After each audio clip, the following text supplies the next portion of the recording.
រួចអ្នកណាគេថាអាយុច្រើនមិនអាចលក់កាហ្វេបានថ្ងៃនេះពួកយើងនឹងក្រុមការងារឆៃលីកាហ្វេក៏បានទទួល project ថ្មី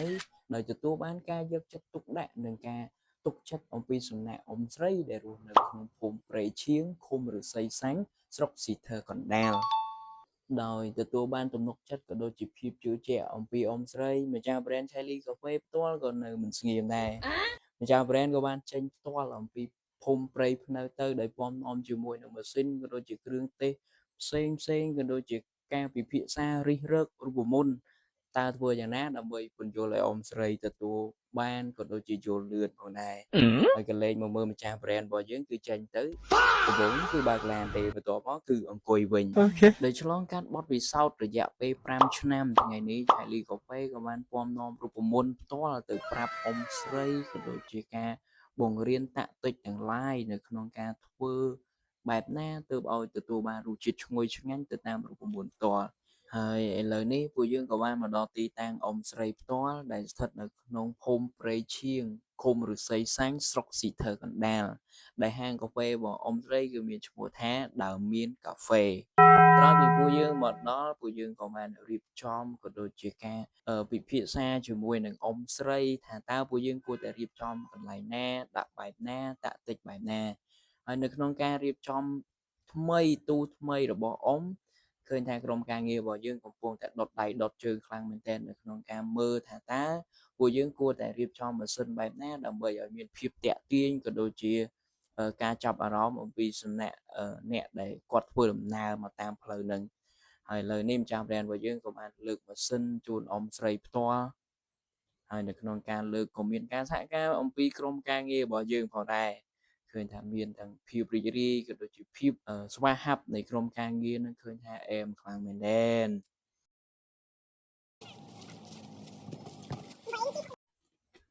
ហើយបើយើងក៏លេចមកមើល BA ទូចរបស់យើងហ្នឹងឃើញថាដល់ម៉ោងគេងុយគេងហើយប៉ា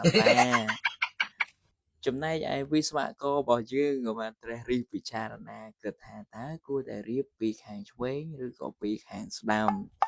ក្រោយអំពីការគិតមួយសន្ទុះក៏បានបើកជាមួយនឹងហឹបរបស់យើងផ្ទាល់តែម្ដងចេញមក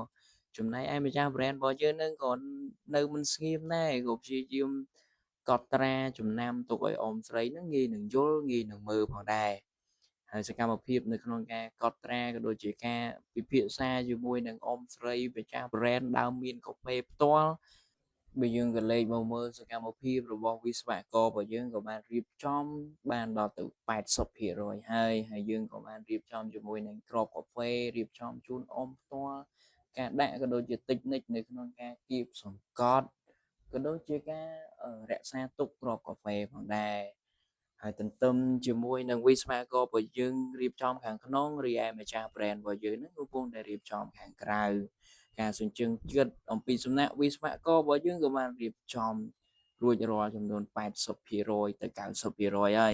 ការរៀបចំមានរបៀបរៀបរយក៏ដូចជាមានភាព unique ក៏ដូចជា clean ខ្លាំងមែនទែនពីសំណាក់វិស្វករផ្ទាល់ប្រចាំ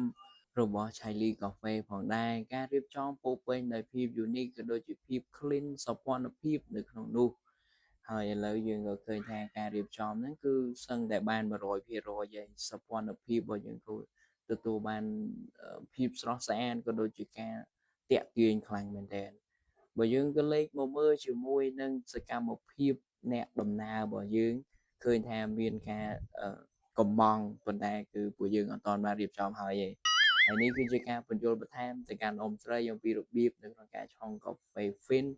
តើធ្វើបែបណាឲ្យមានរសជាតិឈ្ងុយឆ្ងាញ់ទៅតាមរូបមន្តរបស់ឆៃលីកាហ្វេរបស់យើងឃើញថាអ៊ំស្រីក៏មានការយកចិត្តទុកដាក់ខ្លាំងមែនទែន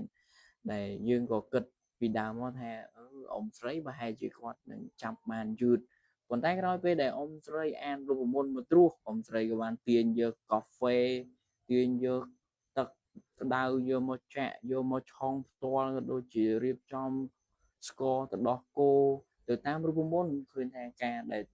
ស្នាដៃរបស់អ៊ំស្រីនឹងគឺមិនចាញ់ម្ចាស់ brand ឡើយរសជាតិអែមខ្លាំងមែនទែនកាហ្វេក្លិនកាហ្វេនឹងគឺឈ្ងុយឈ្ងប់ពី3ភូមិហើយបើអ្នកទាំងអស់គ្នាឈានជើងមកកាន់ភូមិព្រៃឈៀងនេះ កុំភ្លេចចូលមកសាកជាមួយនឹងដើមមានកាហ្វេរបស់អ៊ំស្រីផងឃើញថារសជាតិនឹងទឹកដៃរបស់អ៊ំស្រីនឹងមិនចាញ់ជាមួយនឹងម្ចាស់ brand Chilly Coffee របស់យើងទេហើយនេះគឺជាការបញ្យល់អំពីការប្រើប្រាស់ស្ករក៏ដូចជារូបមន្តនៅក្នុងការធ្វើទៅលើតែបៃតងក៏ដូចជាផាសសិនទឹកដោះគោក៏ដូចជាផាសសិនសូដាក៏ដូចជារូបមន្តផ្សេងនៅក្នុងការធ្វើយ៉ាងណាឲ្យមានរសជាតិឈ្ងុយឆ្ងាញ់ដែលពួកយើងក៏មានជាមួយនឹងសភៅរូបមន្តផ្ទាល់ឲ្យអ៊ំស្រីមើលហើយសកម្មភាពរបស់ម្ចាស់ brand របស់យើងគឺបញ្យល់មួយច្បាស់ដែលធ្វើឲ្យអ៊ំស្រីនឹងរីករាយក៏ដូចជាទទួលបានអារម្មណ៍មួយថាវាឈ្ងុយឆ្ងាញ់វាទៅតាមរសជាតិប្លែកដែលអ៊ំស្រីនឹងគឺមិនដែលធ្លាប់សាកពីមុនទេអ៊ំស្រីថាជូរអែមឆ្ងាញ់ណាស់ហើយជាមួយនឹង BA ទូចរបស់យើងនេះក៏ឆ្ងាញ់ដែរសកម្មភាពភ្លក់យ៉ាងច្រើនក្រោយពីយើងចេញជាមួយនឹងរូបមន្តពីមួយកែវទៅមួយកែវក៏ដូចជាសន្ទុះនៃការគ្រប់គ្រងអំពីសំណាក់អ្នកភូមិក៏ដូចជាពុកម៉ែបងប្អូនជុំវិញភូមិរបស់យើងនៅភូមិជាប់ភូមិក៏ដូចជាឆ្ងាយពីភូមិគឺគាត់មកសាកហើយព្រោះឃើញថាអូទីតាំងនេះទៅបាក់ថ្មីឆ្ងាញ់មែនមិនមែនបញ្ចោហើយក៏អត់ប្រអាប់ដែរឆ្ងាញ់មែន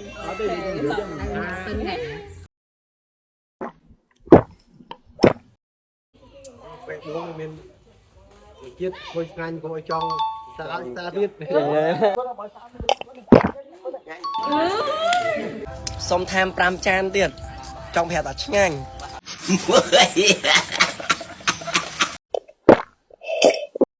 ជិះមែនទៅទឹកដៃបងអូនថ្មីនេះបងនេះដល់គូឆ្ងាញ់យល់ហើយពេលដូរឆ្ងាញ់ អូយអែមហ្មងហ៎ដឹងដែរ